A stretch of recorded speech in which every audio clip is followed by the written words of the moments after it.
మీ car కి best ceramic coating premier care Apexer car detailing studio for contact.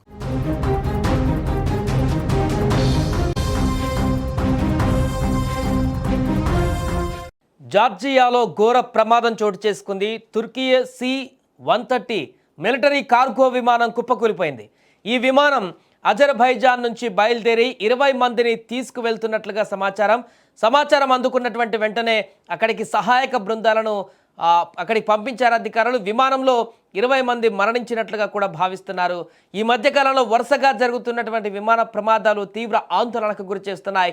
ఇందులో భాగంగా ఇప్పుడు తాజాగా మరొక ప్రమాదం జరగడం ఒక్కసారిగా భయాందోళనకు గురి చేస్తుంది. ప్రమాదం జరిగినటువంటి విమానంలో తుర్కియేతో పాటుగా అజర్బైజాన్ రెండిటికి చెందినటువంటి వ్యక్తులు ఉండి ఉండవచ్చు అని కూడా తెలుస్తుంది. కానీ సంఖ్య స్పష్టంగా తెలియట్లేదు. కార్గోకు సంబంధించినటువంటి విమానం కాబట్టి అక్కడ టర్కీ అజర్బైజాన్ సరిహద్దుకు సమీపంలో ఉన్న జార్జియా తూర్పు కాకేటీ ప్రాంతంలో తుర్కీ C-130 మిలిటరీ కార్గో విమానం కుప్పకూలిపోయింది. మొన్న కొద్ది రోజుల క్రితం కూడా ఒక భారీ కార్గో విమానం కుప్పకూలినటువంటి ఘటన కూడా మనం చూడడం జరిగింది. ఇప్పుడు మరొక కార్గో విమానం అలాంటి ప్రమాదానికి గురైంది. ఈ ఘటన పైన టర్కీ, జార్జియన్ ప్రభుత్వాలు దర్యాప్తు ప్రారంభించాయి. విమానం పడిపోయే ముందు తెల్లటి పొగను వదిలి వెళ్తున్నట్లుగా కనిపిస్తుంది. ప్రమాదం తర్వాత దట్టమైనటువంటి నల్లటి పొగ ఎగిసిపడింది. C-130 హెర్క్యులస్ విమానాన్ని అమెరికన్ కంపెనీ లాక్హీడ్ మార్టిన్ తయారు చేసింది. ఇది 4 ఇంజన్ల టర్బోప్రాప్ సైనిక రవాణా విమానం. ఇది సరిగా లేని రన్వేల నుండి టేకాఫ్, ల్యాండ్ అయ్యేలా రూపొందించారు దీన్ని.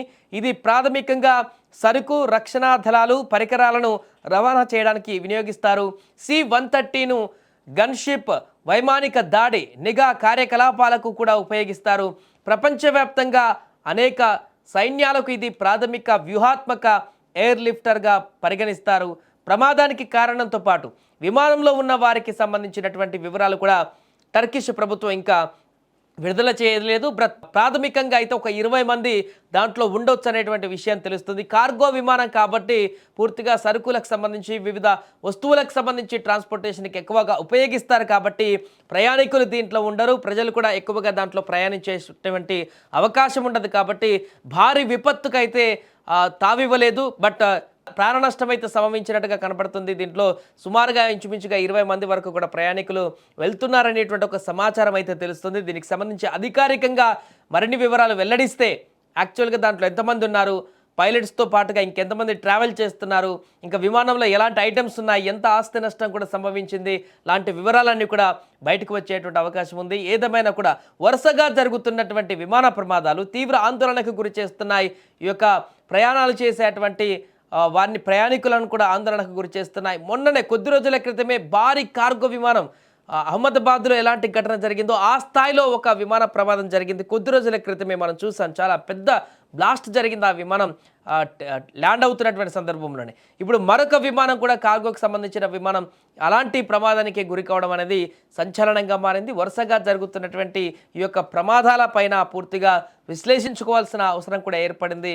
ఏదేమైనా కూడా ఈ ప్రమాదం ఎలా జరిగింది, ఎందుకు జరిగింది, ఎక్కడ తప్పిదం జరిగింది అనేటువంటి పూర్తి వివరాలు కూడా దర్యాప్తులో బయటకు వచ్చేటువంటి అవకాశం ఉంది.